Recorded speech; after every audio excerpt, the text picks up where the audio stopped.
On today's show, there are gaps in the system, but Emma Brown, founder of Whimble, has an ingenious idea to help and better support people with disabilities and their families by creating a service that offers personal support workers on demand. Also on the show, new research from Robert Half reveals that professionals have either started or are planning to start searching for a new job, while some say they're open to a new role only if the right opportunity arises. Now I wonder, what is that right opportunity? We're going to find out later when Michael French joins us. You don't have to go far to search out some great conversation, because it's all up next. This is Kelly and Company. Appreciate you being with us as we hit the mid-week part and moving our way through February. Always a good time, right? Like, that's what you're telling yourself if you've been so attacked by so much snow throughout Canada, because my gosh, that has been the conversation. Lots and lots of snow. And now, just to be a little different, just so we don't get bored, Nizreen Abdul-Majid joins me, and Niz, we've added cold. Yes. It is freezing out here, Kelly. Yesterday I went out for dinner and regretted my life. Sometimes it's just stay in, snuggle up. It's just not worth it. I went out and I'm like, it's not worth it, man. It's not. No. And you get surprised, especially when the sun is out and people say, wow, I stand at this window. It's nice and warm. I'm going to go out. Bad idea. Yeah, regretted my life for sure. So let's get straight into it, Kelly. Keeping your home clean every day can feel like a struggle. Believe me, I understand.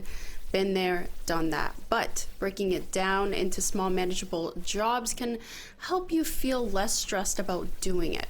Home management techniques can be used to help you complete the tasks more easily with more confidence.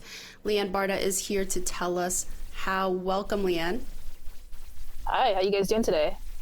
Pretty good. You want to start with cleaning techniques? Sure. So this is probably one of the jobs that all of us kind of hate, but it is such a necessary evil to make sure that our homes feel like the sanctuaries we want them to be. So One of the things you want to do is kind of break things down into smaller jobs. And so if you think about the room you're trying to clean, you want to start cleaning in the corner furthest from the front door, and then work back towards it. So you're kind of using like a grid pattern when you're breaking down the shape of your room, kind of going from one corner to the end and using overlapping strokes. And that way we're sure we got all the dust bunnies, and if the, any pet fur, and random things that we tend to find, especially if you have children like I do. Let me tell you, surprise clear Lego on the carpet, that hurts with bare feet. Yeah. And the clear ones they're just awful that way. But I just want to make sure I understand this too, and especially, those of us with no vision, and we joke a lot about people who own their own home and have to lawn mow, and I have to come up with a grid pattern. So basically, grid is our friend in this capacity for us, and starting from the door makes a lot more sense. I've never really thought about it this way. But again, it's the most perfect point of, hey, the doorway doesn't move. Is that kind of our logic? Essentially, yeah. So you want to pick a point that is fixed, and then, kind of work your way up, over and across till you get to the other side of the room. And then that way you've made sure that you've cleaned every surface and that there's nothing left behind. You don't want any nasty surprises. Clear Lego. Yeah, exactly. Or tiny Playmobil. Whew, equally painful. What really actually gets you up to motivate you to clean? Because for me, it takes me about 30-40 minutes to be like, okay, where do I start? How do I start? Do I have the motivation to get up and clean everything, deep clean? And I love cleaning. Honestly, I love it. It's so satisfying. It makes my day to see everything just sparkle. Especially when I leave the house, I like to leave everything like spotless. So when I come home, it's just satisfying to walk in. It's feeling. It feels and smells so different and so nice. Exactly. It's true. So, yeah. For me, yeah, it does take time when I'm just chilling, especially on the weekend when you just don't feel like doing anything. So I take about 30-40 minutes to actually pull myself up and put music on. So music actually motivates me. Yeah, for me, it's audiobooks. So I queue up an audiobook, I put on my headphones, and I start with a task that I feel is manageable. And so one of the things, my goals this year was to choose one small manageable thing and clean that one thing. So whether it's the junk drawer or the Lazy Susan cupboard that looks like the carousel of Tupperware that just comes out of nowhere. So just finding one small thing to start with and then finishing that one task. So then you feel like you've accomplished something.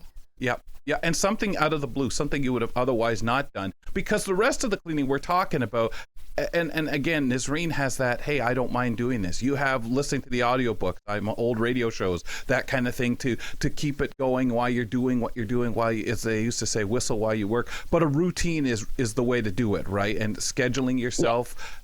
Do you schedule your rooms and everything that you're going to do? Like, talk to us a little bit about that. Yeah, so you want to have kind of like a regular organized schedule. So it's in the calendar, it's something you got to do, and you can kind of gear up for it because it's got to happen. Right. So make sure that all your stuff is organized and always having things in, the same place all the time. So it's easy to find your tools and your cleaning materials, and that it's also in something portable that you can move from job to job. So Kelly, do you have a routine? Yeah, like I'm listening to Leanne and not as good as Leanne's describing. Like some of this stuff is just amazing. It's that getting together to do it, or the work ahead, making sure you don't make messes enough so you can convince yourself you don't necessarily need to do as much. But I do, if I'm, especially kitchen, like for example, just make sure every time I'm using it, just clean it. Just clean the areas so that I, in my head, feel that I'm getting something accomplished, and that, because it's messes, just whatever is just not fun at all. Exactly. Like the other day I was in my kitchen and I noticed that my youngest had decided to do a, air quotes, science experiment. There was water with food dye behind the cupboards in my utensil drawer, and I was just like, oh no. Wow. So I had to bust out the magic eraser. So for future reference, magic erasers, get out food coloring on your cupboards and on your countertops. Just throwing that out there. Because it runs everywhere. Wow. Under things and off and into. I love the into the drawers or behind the cabinet doors thing. I love that. It's just, you spill anything, that's where it goes. You can find it. Yep, it's always an adventure as soon as you open your cabinet and suddenly it's, pink dye everywhere. Just surprise. Yeah. Oh, man. Yep. Oh. Yep. Yeah. No, and The some joy. stains are like ridiculously hard to, remove. So Exactly. do you have like a special spray that is your go-to for these types of messes? Honestly, the magic eraser is my go-to tool for a lot of those really tough stains. It doesn't need any kind of cleaner. It just needs to wet it, and I don't know what's in it, and I probably don't want to know, but it does work. It works on like some of the stains in the bathroom. It works on countertops. It works on getting the grease off the stovetop. And it's a good little tool to have. And grease is hard. That's the hardest thing, and especially in a kitchen, like we're talking moving things to get at those where the chairs have been, but around tables, there's just grit that gets in places, and you say, how the heck did it get here? So do you use it even in that kind of aspect, or just obviously mop your floor, but I mean under your table, under where grease lurks under the cabinets? Yeah, so I'll use that, or just an all-purpose spray usually. And so when you're spraying those things, instead of like spraying it kind of all over the place, just spray it directly into the rag or onto the paper towel, so you know for sure you have the right amount. And then you also are not worried about it being in places you weren't expecting it to be. Very good. Okay. Yeah. Okay, what's your favorite? What's your least favorite spot to clean in the house? Oh, probably the shower.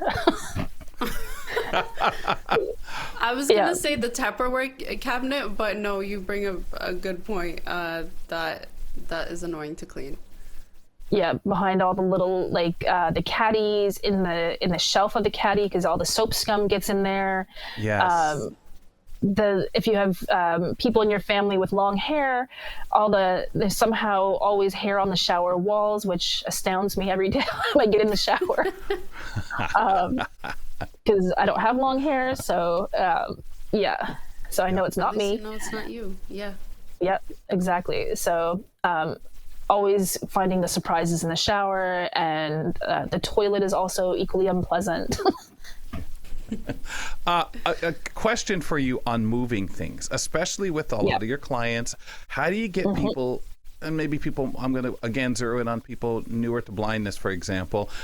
How do you get them comfortable with a system as part of the system for moving the chairs from the table, when they're cleaning in there so they don't run into them? And again, I know they're not new to cleaning their own places. I don't mean to suggest that. But is there little things, baskets, anything that you really have found are the real trick danger where someone ends up toppling over? And what do you recommend? Should they put them on something else? Or is that not necessarily the cleanliest thing? Things that are breakable. How do we manage? Right. Yeah, so you want to remove anything breakable and clutter from the floor and put it in a safe spot. So let's say you're cleaning your shelves and dusting them. So if you have just like a little tote or one of those Amazon boxes, put everything in there safely, put it somewhere you know exactly where it is, so you can go back to it and make sure that it stays safe. Do your dusting and then take everything back from the little box and then put it back into the shelf. And then as you're cleaning the larger objects like kitchen chairs, maybe if they're foldable, put them up against one certain wall so you know exactly where they are. Laundry baskets, those are often tripping hazards. So maybe putting them up on the couch for a minute or on the bed, just so you know you're not going to trip on them. Waste paper baskets, same thing. Just move them to another side of the room and then move them back. You're always thinking about where things are at so that you know where to expect them. Awesome. Okay. Yeah. What about sweeping? Sweeping, yeah. So again, same idea. You want to, if you have chairs, maybe you can flip them upside down and put them on top of the kitchen table, and then you can kind of do our grid pattern again and systematically clean under the kitchen table. I know that's where a lot of stuff usually accumulates, and then as you finish one specific area, then you kind of put it back together almost immediately, so that you don't have to worry about hurting yourself. Oh, the amount of times I stumble against the table, the counter. Yeah. Yeah. I'm sure I have trouble with baby-proof my place. I have trouble with the chair you pull out, the carpet you've moved, when you go back to get, you've done it, but you've put it somewhere, and just things like that have always been that thing that I'll stumble over. Yeah, or the shins into the coffee table. That's a fun one. Ouch. Yeah. Do you have any specific techniques for parents out there? Because I know cleaning with kids is not an easy job. It's like a 24/7 thing. It's not really a scheduling thing. That for us, we schedule on the weekends, we deep clean, but for kids, it's a constant. It's pretty much on demand. So as things arise, have your kind of emergency cleaning kit at hand. So for me, I have like a little caddy that has my magic erasers, a little dustpan, and a little dust broom, paper towel, my spray. That way I can bring that little caddy from space to space and right. Make sure that I don't have to really think about it because I have all my tools at hand. And then when I'm done, the caddy goes back into the cleaning closet. So having always, these systematic things in place. So anytime you take something out, it always goes back to where you got it from, so that, you're reducing your frustration and you always know where to find things. So you want to keep things predictable and systematic. Smart. I think that's amazing. And again, it's kind of interesting because everywhere has its place, whether it's your cleaning supplies, your vacuum, anything else to add to that? Yeah, same thing. Like if you want to have, they have special like grippy hooks that you can put in the inside of cabinets, so you can put your broom or your mop kind of it kind of like pushes into it. It's like a U shape, and then that way you know always where they are. And then if especially for something like the mop that might need to drip dry, you maybe have somewhere safe that it can be, so that it doesn't create like a pool of water, which is also another kind of fall hazard. So just always having a backup plan for when you're done. Well, like I said, I'm very big on the preventative. I'm doing something, I try to make sure I get to my cleaning of it. Any other suggestions, preventative cleanup techniques to get ahead of things, or to keep in mind, as you say, the places where, how the heck did that get there? How did this soap drip there? Yep, exactly. So like if you're working in the kitchen, for example, I always bring this up when we chat about having your cafeteria style tray and your garbage bowl and everything kind of in place around the tray, so that if anything spills or gets away from you, the tray is going to catch it. So it's easier to clean in the tray than the whole counter, especially with things like oil or vinegar or like things that are really like awful to clean in large spaces. Do you have a home remedy for a spray? Oh, yeah, I usually do the very typical vinegar water spray, which is I hate the smell of vinegar, but the magic, magic is there, man. It's there. And Castile soap is another one. So Castile soap can be used for a number of things. It comes in liquid format in a bottle in a variety of scents. And I make my own foaming hand soap. So I just save the foaming hand foam dispenser, and then it's usually just about. You fill a quarter of the bottle with the Castile soap, and then slowly add your water, give it a shake, and then you have new foaming hand wash. And it's, I think, like $18 a bottle, but it lasts me several months. Yeah, that's our thing. We end up using too much of something and saying, why? I don't need that much, but it's that way we get in our minds. More is better. No, especially the way it sounds like it's so concentrated. Yeah, exactly. And it works just as well as the stuff. So instead of having to replace, new bottles all the time, so you're being a little bit more eco-conscious at the same time, and you're having to just replace one bottle as opposed to, let's say, if you go through a thing of foaming hand wash, every, once a week or every 2 weeks, it's going to save in a number of ways for you. Yeah, perfect. Nice. Well, thank you so much, Leanne. Yeah, you're welcome. Well, I hope you guys stay warm and enjoy climbing the Mount Everest of snow drifts that are out there. Everywhere. Just walking, going outside. The snow is a whole different story. That's a whole different Exactly. Well, you kind of go. You can do your rows in that way, one way or another too. But no matter where you're going, you're climbing. Thanks, Leanne. Take care. Yeah. Bye, guys. Bye. That was Leanne Baarda giving us some awesome home management techniques that we should all learn from. Folks, we're looking for members of the disability community to join our AMI research panel. Our research panel guides us with every decision that we make here at AMI, including programming, media consumption, and accessibility. Participants are compensated for all long-form studies. For more information and to join, go to ami.ca/panel. We'd love to hear from you down the road. So, vinegar and water, I have to wonder, since it's probably the oldest cleaning thing that we know of, I wonder when somebody got the idea because of your remark about the smell. You hate it even though it works. I wonder when somebody tried to sell everyone on, hey, this has this beautiful strawberry smell or this orange smell, and poured all sorts of chemicals in to cover up any scent, and then charge a whole bunch of money when right from the beginning, we would have been better with our vinegar and water. Yeah. It's my go-to, especially for cleaning shoes. You just mix vinegar, water, and dish soap. Yep. And it's so good, man. And it cleans it all off, and it's amazing. So it's my go-to, but I hate the smell because it stays Yeah. the smell sticks to everything, and it's so strong.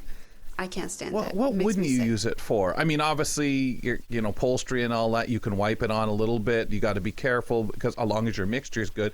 But again, you don't want to be putting your head down there. And, oh God! But I'm sure some people don't care because their knowledge, their belief is this stuff is clean. This whatever I'm sitting on, laying on, whatever I'm handling here, my countertop, everything is clean enough. I don't have to fear anything. Yeah, yeah, absolutely. Yeah, My I think that's go-to is the Fantastic spray. I feel like it cleans any surface. I use it for the bathroom. I spray it for the counter. I spray it any surface you can think of, and yeah. What's your favorite smell? It's just like pine or do you prefer pine citrus? salt. Yeah. Pine salt is. I love using this before I leave the house, so that right when I come back, that's the first thing I smell. Yeah. And it just smells so clean. It smells clean and satisfying. It's amazing, how much we've all bought into that, no matter what. As long as something smells clean and it stays long enough. Hey, and I mean, there's a lot of, oils, essential oils, things that now are out there for cleaning for people who want to be careful. I know a lot of people with allergies. There's different things out there. It just gets so overwhelming, but really cool. I don't know about you, but I can't stand like sleeping when the house is dirty or when there's some type of mess. I can't even think that way because I was brought up by my parents. You clean up all the time and I think the only forgivable thing, and I say forgivable, not really, is I know myself, I probably could dust more. If I probably look around in the office here, there's probably more dust than I'd like. Yeah. I agree with you on that. It's hard to catch that. Remember to check out our podcast from your podcast catcher of choice, ladies and gentlemen. While you're in there, subscribing to the show, and when you start listening, give us a rating and review. Greatest way to keep up on the show, and that's by subscribing to our podcast, the Kelly and Company podcast out there, available to you. New research from Robert Half Canada reveals that 38% of professionals have either started or are planning to start searching for a new job in the first half of this year. That's down from half from July of 2024. An additional 39% say they're open to a new role if the right opportunity arises. So what does all this mean? Let's find out as we welcome back to the program Michael French from Robert Half Canada. Very interesting, Michael. Hope you're doing well. Welcome back to Kelly and Company with Nisreen and I. Hey, Kelly. I love being on with you, Nisreen. Thank you for having me. This research is actually quite interesting. So we just, hot off the press, we surveyed 1,500 professionals in January and found out that 38% of them are already looking or are about to activate a job search. So we call those the active job seekers.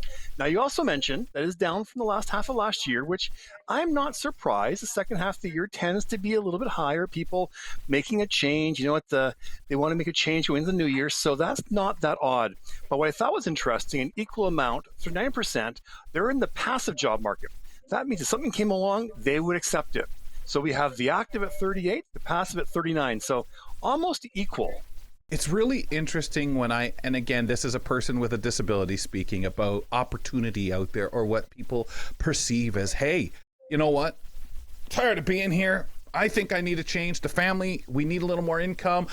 Things are more expensive now. For whatever multiple reasons they may come up with, I always just find this, wow, that's really great to have that confidence. And I mean, you can have confidence in what you do and know, hey, I could go elsewhere and do this job. But I know so many of us with disabilities kind of get in our head and say, yeah, but, ooh, and it seems so daunting. Not to suggest it's not for others in that position. So as we look at this, Michael, what are some of the top factors contributing to people's job search plans? Is there that abundancy? Is it the confidence? What is driving this other than, it's a new year, I need a new job?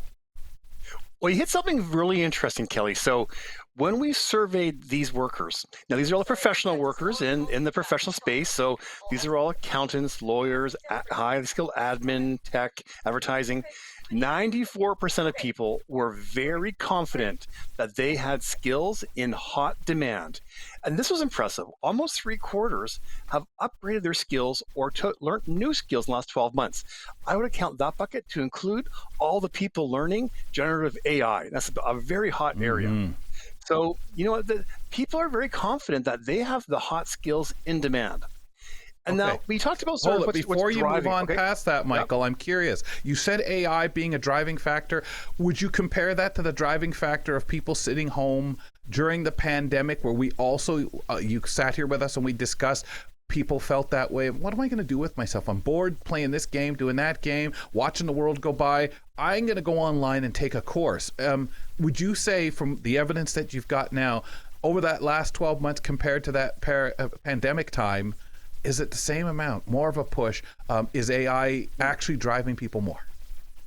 That's interesting, Kelly, and I don't really know. So if you roll it back to the pandemic, that may have been situational, where Right. you had time, we had nothing else to do. Many people upgraded, just thinking, well, I got nothing else going on, so I might as well do it. Now we're seeing AI happening in the workforce, and it might be a little bit more reactive. If I don't upgrade, I will be left behind, or this is really interesting, I want to be ahead of the curve on this. So we're seeing different reasons here, I think, why. During COVID, it was a bit of, I got nothing else to do, I might as well upgrade. But now it's, if I don't upgrade, or this is really, really interesting, this is hot, I need to actually get this skill. So we're seeing different scenarios. Things happen during COVID for all kinds of reasons. But this is a lot more evidence-based in the job market today. It's interesting, isn't it, Nazreen? Because we kind of get playing with ChatGPT or any AI. It's almost fun to experiment, to play with, as well as be aware as it's tapping us on the shoulder for, you better get used to me. You better figure out how you can use me for your job. Yeah, now it's there's no running away from it. I think everybody's adapting, and it's a learning curve for us all. It's pretty cool, not gonna lie. There's so many opportunities to play around with it. But yeah, a lot of people fear that it's going to take over many jobs, but I don't know. I feel like I'm adapting to it, and it's going to be somewhat of a learning curve, and part of our day-to-day work, I guess, right? Would we say, Michael, that these people wanting to better themselves because of AI, as we're discussing here, the three of us, would we feel that they're ready to switch jobs because they think they're proficient enough, or just getting ahead of the curve in some capacity? Because we all know there is so much to AI. We're scratching surface that we have no concept of what it will be in 5 months, 5 years. Well, I think there's a few things happening here. If you look at before, people upgraded their Excel, their Word, their PowerPoint, pretty standard. This is brand new. It is cutting edge. We saw DeepSeek come out last week. We see ChatGPT. We know that this can do a lot. It's going to change how many of us work. I don't think it's going to actually eliminate a ton of jobs. I think the jobs it's going to eliminate are the ones that companies now struggle to hire in the first place. It's great for removing or eliminating very repetitive tasks, which companies struggle with hiring right now. But it's going to create a ton of really cool roles at the analyst level. And those are some really interesting roles, the programming and getting it to work differently. But you talked about sort of how does it work? There's a certain way to ask it a question. You have to lay out the parameters and the scenario, and as what sort of person's asking the question. Otherwise, you get different answers. So the more that we play with it, and maybe that's the right word, it's play with it, and we get to uncover new ways to interact with it. Long gone are the days where you take a course and it's a bit tedious, and where do you put the comma, and is it a bracket in Excel or quotes? That, my goodness, that's a real course from school. But when you're learning ChatGPT or any of the large language models, it's a bit more interesting. So how do you pose the question and create the scenario to get the answer you want? But we're also seeing where it can give you a very straightforward, I don't want to say one-dimensional, but you're not going to get opinions, you're not going to get really deep answers, but at least scratches the surface. I would think that in your business, maybe soon you'll be sort of laying out your show for tomorrow by asking some questions into an AI model and getting some ideas. Isn't Well, that it's wild, almost though? its own skill, isn't it, Nasreen? Because we're looking Yeah. at different things, but you almost can go market yourself as, hey, I know how to interact best with ChatGPT. Here's my skills. Yeah. No, isn't it remarkable how much we've grown and it's just easy access. You can, and as you said, the more specific you are, the more accurate the answer is. I think it's pretty cool. Michael, Well, what it about is salaries? Oh, go ahead. So go here's ahead. what's interesting. So I was going to say, so AI and large language models is becoming the number one listed requirement or experience Yes. on job postings in general. But think this through. This didn't exist a year and a half ago. So we're now talking about something that in 16 months has infiltrated nearly every job out there. Now, you don't have to have the skill, but if you've got it, companies are very keen to talk to you and how'd you learn it? And so even having it at the basic level is more than enough. But you talked about salaries, Kelly. So here's what's interesting. We've been talking about flexibility for a number of years, and everybody wants flexibility. But now with the prices going up and inflation the last couple of years, we've now seen the number one reason that people are actually staying put in their job is that they are happy that their companies offer them a competitive salary with regular merit increases. And that came through at 3/4 of people mentioned that they're staying put because the salary is competitive and they're getting merit increases. Number two is come down to the workloads, that the workload is fair, they're not overloaded. You have to go down quite a bit to get to flexibility. And so that means to us now that flexibility, although is important, money and workloads have bubbled to the top again. And that's sort of where we were a number of years ago. So flexibility, although it's important, people still want it. It's gone down a little bit. The novelties wore off almost. Like we've talked about hours that work for people working from home, and I think some people, once you get doing it, you say, okay, it's nice, it's convenient for those who it really is. We love that the option's there, but for a lot of people, you know what? I kind of miss going in once or twice a week. So I think that some of that is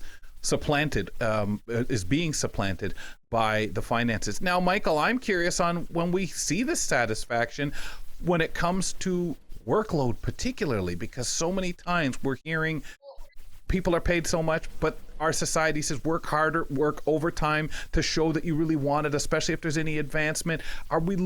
Do we think we're starting to be satisfied and not necessarily buying into that as much because we know it's unhealthy, or what? Well, that's a big question, Kelly. So Yeah. that is a loaded question. There's lots to unpack there. So when it comes to workloads, we're hearing a couple things. We're hearing many organizations are still struggling to attract talent. That's still happening. But we also hear that it's taking so long to hire and that people can't find a job. So we're Yes. hearing it on both sides. Well, I think it's because, too, many companies now are feel, okay, we do have to hire. It's getting urgent. And they're looking for that perfect person. Yes. They're looking Yes. for, well, how do I find somebody who has all top 10 skills plus is an expert in AI and ChatGPT? Well, that expert may not exist in your field yet. Everybody's at the junior level. They're learning, they're coming along. But you also need to realize here is what's available in the market today. So do you hire perm? Do you hire contract? There's a number of ways to add to your team. There's different aspects. Do we actually hire for maybe just the busy season? Do we hire, or do we bring somebody on permanent part-time, permanent full-time, contract? There's different avenues to look at. And I think you have to look at all these different areas. Many times now, we are seeing people, like you look at that 74% who are content. They're probably performing at a high level. They're getting their merit increases, but every company wants a top performer. So what are you going to do as a company to attract not the ones who are out there looking, but the ones who are content and the ones who are actually excelling and happy in their jobs, not the person who's perpetually job hopping. So there's a number of things at play here. But you ask about sort of the where are we? We're in a lot of places here. We're in a number of places, and I think we're just about to see, there's been a new administration in the States. We have an election here in Ontario coming up next week. Once these elections get over, I think we're about to see a bit more of the economy continue to grow. We have interest rates coming down. I'm no economist, but all the signs are there that things are generally getting better and better, and companies still are having a very hard time attracting top talent. I wonder if there's too many options at times. Now you have so much information you can get on individuals, so much reach to find potential, the possible perfect candidate, as you mentioned, that they're looking for that top performer.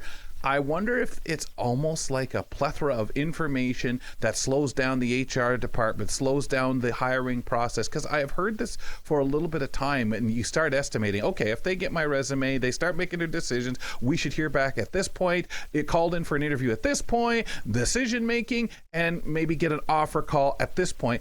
And these are these projections, these time projections are blown out of the water. There doesn't seem to be that pattern. You often wonder, is it people taking time off work? Is it some of that piece of, hey, taking care of oneself? Or is there just so much information they have access to that it's overwhelming departments? Well, you hit the nail on the head there. There's lots of information.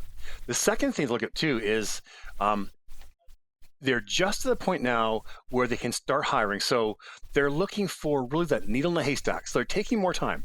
We've seen the length of time to fill a role go from about a couple of years ago, 8 weeks, now to 16 weeks, knocking on 24 for some.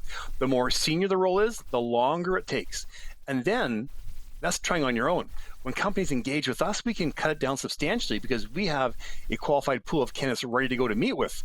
But Yes. At the same time, companies want to compare and they want to make sure they've looked at all their options. But then you look at sort of what they're posting. And there are some definite red flags that turn job seekers off. And we still see companies posting a job without a salary range or a very, very vague, weak description. Maybe some of those fancy, you'll be the top of your game, and you know, but it never actually says what this job is. Like, what do you actually do?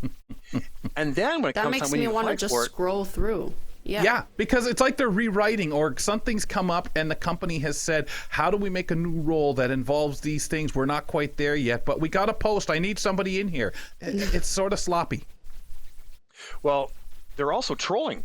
Well, if we were to hire, who's available and could I find somebody? So, yeah. What but, does that look like? Yeah, you'll get substantially more applications if you actually post a salary range in the description with a good detailed description of what the job entails, what the person's going to do, what's expected, how you measure success, and what the long-term growth is. And then engage with your job seekers on a regular, strong communication plan. So if it is going to take 16 weeks, I would tell them up front, this will be a long process. You'll hear from me weekly. Sometimes you will hear no news is good news. Here's the weekly update, nothing new to report, but here is a schedule for interviews. The more you communicate, the more you'll keep the job seekers engaged. But if you're not posting a salary and a good description, you are not going to attract the top candidates.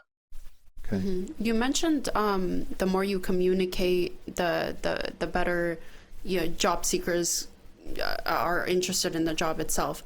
But I'm curious, as a job seeker, how often do you think a person should follow up with the employers? So here's where we have a big disconnect, because as an employer, we often say, well, I've got nothing new to share this week. But put yourself in the job seeker's spot. They don't know that you have nothing to share, and they would just love you to let them know.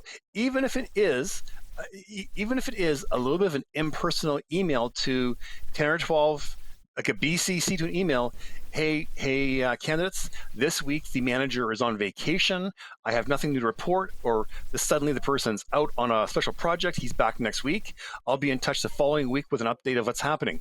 At least they know where they are. Mm-hmm. The nothing to say really gets to job seekers, and it really messes up the employers because they don't know what to say, and they say, well, I've got nothing to share. I have nothing to share. Well, they need to actually say that. Guys, we have a bit of a challenge here. It's taking longer. I could imagine it's a stressful situation. I mean, you got bills to pay.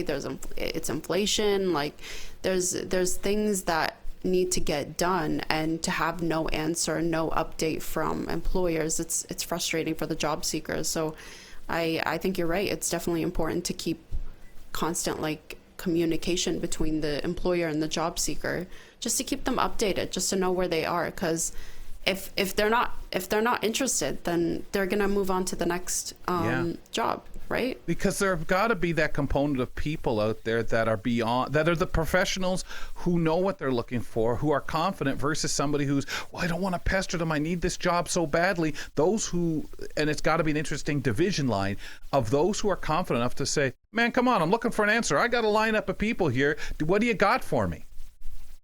Well, also, would you take a job? Let's say, so the more senior it is, the longer you get it, and it is more complex. But if this is a role that's junior intermediate, and it takes you 16 weeks to hire, my goodness, imagine what's going to take if they have to decide, do they buy pencils or pens? This might take 6 months. Do you want to work at a place that can't make a decision? That may not be the kind of place you want to work. I would tell you the job market's hot. If people are looking, get the resume updated. Update your AI and your chat GPT skills. They're hot in demand, and enjoy the job search. Conduct it aggressively, and you will find something. It's a great time to be looking for a job. Thanks, Michael French. Appreciate it. Thanks, guys. Another information-filled conversation with Michael French from Robert Half Canada. We do this once a month with the gang over there at Robert Half Canada. Follow us on Instagram and Twitter at Kelly & Co. AMI. That's at Kelly & Co. AMI on Instagram and over on Twitter. If you utilize a personal support worker, you likely have experienced that phone call of, I'm sick and I can't come in today, or there has been a family emergency. In these moments, when your plans, whether it's heading to work or meeting a friend, are at risk, what do you do?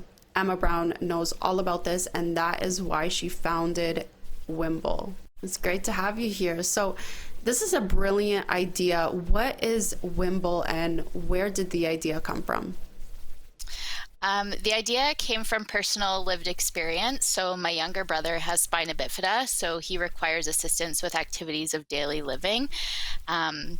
And as his older sister, who lives just down the street from him, I'm often the one that gets the call when he has an unexpected need arise or when his regular support worker is not available. So I've had many years of kind of grumpy trudges through the snow in Ottawa thinking like, I wish there was someone else you could call. And he's often had to resort to bribery to get me to go assist him. So it's not pleasant for him either. So I very naively a few years ago thought, oh, I'll just go quickly build an app. I'll copy Uber. I'll throw people in need of personal care assistance on one side, and personal support workers or personal care attendants with extra time or in need of extra cash on the other side, and solve this problem and move on with my life. So that's the kind of vision for Whimble, is a marketplace platform where people can connect for on-demand care to basically fill gaps around their routine support systems. Amazing. And where did the name come from, Whimble?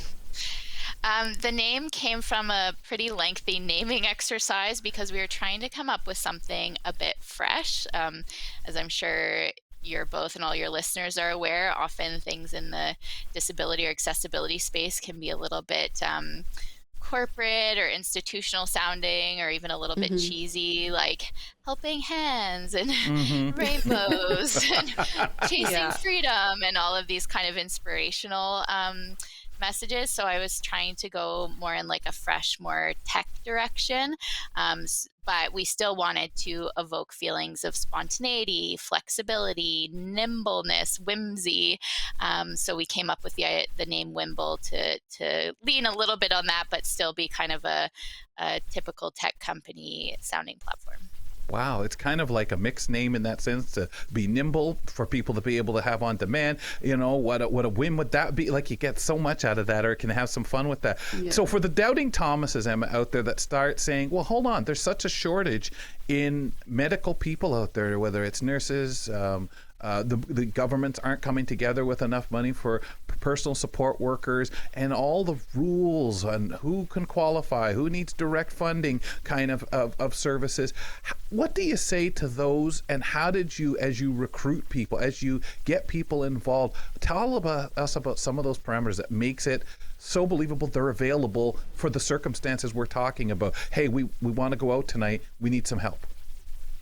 Yeah, the way I would describe it is we're basically trying to sort of consolidate the home care space or the care space. So we're trying to get all of the people who rely on some sort of routine or occasional care, whether they're on direct funding or they're supported by an agency, or um, they have unpaid friends and family that support them, whatever that routine support system looks like. We're trying to consolidate all of them on the demand side, and then we're trying to do the same thing on the supply side. So there is a huge shortage of people with these skills in the traditional home care space, I would call it, where it's in my opinion, undervalued, underpaid, overworked, quite stressful environment.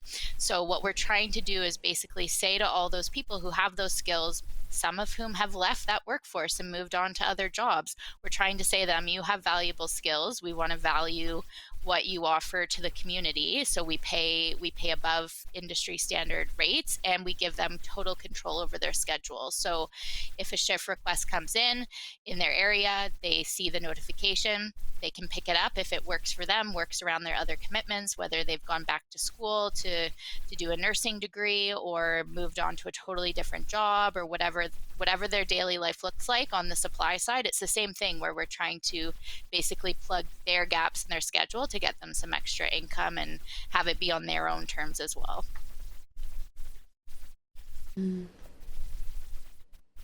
That's tremendous. Okay. So then with that being said, how does someone get themselves involved? What is the reach? So right now we're live across Ottawa.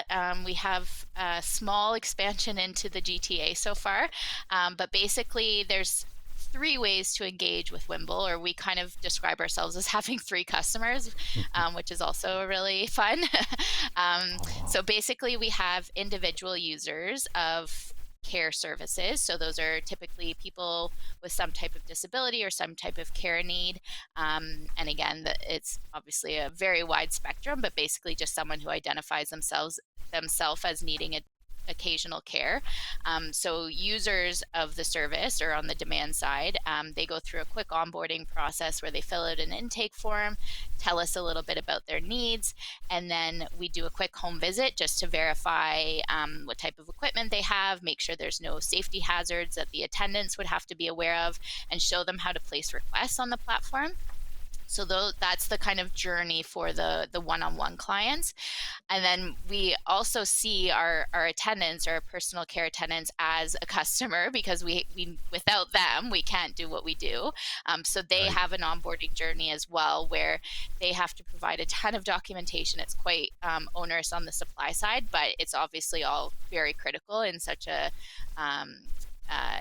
like a trust, needing to build trust in this situation. So they have to provide CPR, first aid, references. They have to have their own liability insurance as a home care provider. They have to do 2 sets of interviews. So it's quite a process for them to get on board. And then the third customer base I haven't mentioned yet, but is basically our second service, is events. So we also partner with event organizers. And again, this is across Ottawa, and we're also available in Toronto. So we partner with event organizers, and I basically go around and guilt them into hiring. Best way. Good work. Just a little bit of shame gets you pretty far. So I basically say to event organizers, and that can be anything from the World Juniors Hockey Tournament to Ottawa Blues Fest to conferences, fundraising galas, really any type of gathering, to say, if you want to be truly inclusive, you can't just check the box that there's ramps and elevators. You can reduce a lot of friction for people with disabilities by having a trained, experienced, dedicated personal care attendant on site who's there to help people navigate a buffet line, help people take a quick pee break, help people get a beer at the networking reception, help people get their winter clothes on or off in Ottawa in the winter. center. Like there's so many places where a personal care attendant can add value at an event and make it a more enjoyable experience for their guests or their staff or their volunteers with disabilities. Well, Fedora's off to you for that because no shame, no gain. But the reality is the time that the service saves these events. I mean, there's one thing when you have somebody come up and, well, I notice you're blind. What can I do? Well, I would like to get something to eat. Okay, what can I do? As opposed to somebody who has the experience. Okay, would you like to take my elbow and I can take you to the buffet line? Like the time that person saves. Yeah, and saving time because then they shake me off at my table. Then they're over to Fred who's standing there. Geez, I'd like to get something to eat. How can I help you? And Fred might be in that wheelchair. You have to explain the whole process over and over and over again. It's exhausting. No, you need somebody who knows what they're doing. That's amazing. And do they take you up on it? Yeah, it is used quite well at most events. We had really great uptake at the World Juniors. We had attendance at both arenas for the big hockey tournament here in Ottawa over the holidays. We get high demand at the big music festivals. So it's just, it's a very easy way for event organizers to really level up their accessibility game without too much effort on their end. Fantastic. How about in people's homes? What's the response you get if we look for testimonials? What are people saying? And when you started out, obviously we have our humble pie to eat sometimes when someone says, it would be nice if this wasn't happening, or why don't you people do this? Can you share some of that so that, because I know we all have frustrated. Unfortunately, nothing can go 100% perfect, but we can do our darn best. Mm-hmm. Yeah, I would say the overall response from the community has been very positive. We've had so many people say, like, I've always wondered why no one's doing that, and I'm like, now I know no one's done this because it's really challenging. But overall, the response has been really positive and encouraging. Obviously, we've hit bumps along the way. I learn new things every single day that I hadn't anticipated. I thought this was going to be more of just a build a tech platform and move on, but I feel like I'm running a home care agency now, so that's been a new development for myself personally. I think the big challenges really do come down to communication and transparency, which again is most of that is on me for making clear like the policies, the procedures, what to do in certain situations. And we are every day working on clarifying that to both sides of the platform. The other big challenge also comes down to kind of more of like a ethical or moral dilemma of, is this meant as a backup service? Like we are kind of positioning ourselves as the last resort option where like if we can't find you someone to assist, there's a risk that you are stuck in bed or you are stuck in your wheelchair overnight or you're not going to make it to work or school on time or you're going to miss something. So we are that last resort option. So I think there's also a bit of debate of, are we sending you the best personal care attendant you've ever had in your entire life and it's going to be the most amazing care experience? Or are we sending you a body who will help you accomplish the one-time assistance to get those tasks done so that your routine support system can resume and get you back on track? So I think that's going to be an ongoing debate. And we have some ideas for the future of how to kind of, again, make that more transparent and communicate that better to both sides. But that is for sure an ongoing challenge. Would you want like eventually for it to be the number one option rather than the last resort? Because it's an amazing service. I think it would be just easier for people to see the qualifications like that. Yeah, I think there is value in the traditional home care system, the way it's set up with having that routine person that you see every day and they know your routine. Like you don't even have to speak to each other to know what needs to be done next. They know how you like everything being done. I think that has a lot of value. But I think if we can close the gaps around that, I think we'll be plenty busy because we're looking at when your routine worker goes on vacation for 2 weeks and then you book the 2 weeks coverage for them. We're looking at travel, like we do support as well individuals who are traveling within Canada. So clients can book us to basically meet them at their house, help them get to the airport, fly out to their destination, stay at the destination with them to do their care while they're at a conference or while they're on vacation, and then come home with them and make that kind of an easier slightly less stressful experience as much as we Yeah, can. for So sure. there's Oh, so man. many gaps right now around kind of that basic home care system that I think we almost don't need to go there at this point anyway, if that Yeah. makes sense. It's exciting, and you want you to be that option. And I think through the word of mouth of people kind of dispelling, well, no, they're not just that person that comes in, well, at last resort, like Liz used the perfect term for that. Tell us how people who want to get involved on either capacity or need you for an event, maybe somebody running one, somebody who needs you in their home, or someone who wants to work for the service, how do they reach out? Yeah, we're active on social media. We have a good pipeline going on Instagram. I have a lovely co-op student helping with that right now. So we're active on Instagram, Whimble_care. Our website is www.whimble.ca, and you can sign up through the website to be both a user or provider of attendant services. And anyone's also welcome to reach out to us at hello@whimble.ca. We're happy to chat anytime. Nice. Good Awesome. luck. Well, thanks, Emma. Thank It you. was such a pleasure. Thank you. I appreciate it. I can see this being such a super useful service. Maybe I just need to get some supplies for a party on the weekend, just need a bit of assistance to get a ride, picking out the right things, getting a gift for a special someone as a surprise. You can't ask them to come shopping with you. So that would give it all away, right? So Emma Brown, founder of Whimble, game changer in accessibility. Don't forget to check out www.whimble.ca. Thanks, Nisreen. Email us, ladies and gentlemen, kellyco@ami.ca, and call us at 1-866-509-4545. Always love to hear from you. On our next show, the Ottawa Outdoor and Boat Show is kicking off, and Lawrence Gunther, he's on location. We'll check in with him to see what they've got in store for all those outdoor types. And if winter is feeling long to you, that's because it is.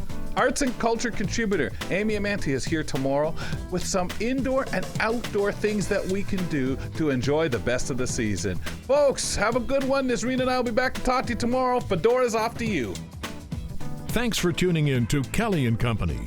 Follow us on all social media, and don't forget to like and subscribe to the channel for more.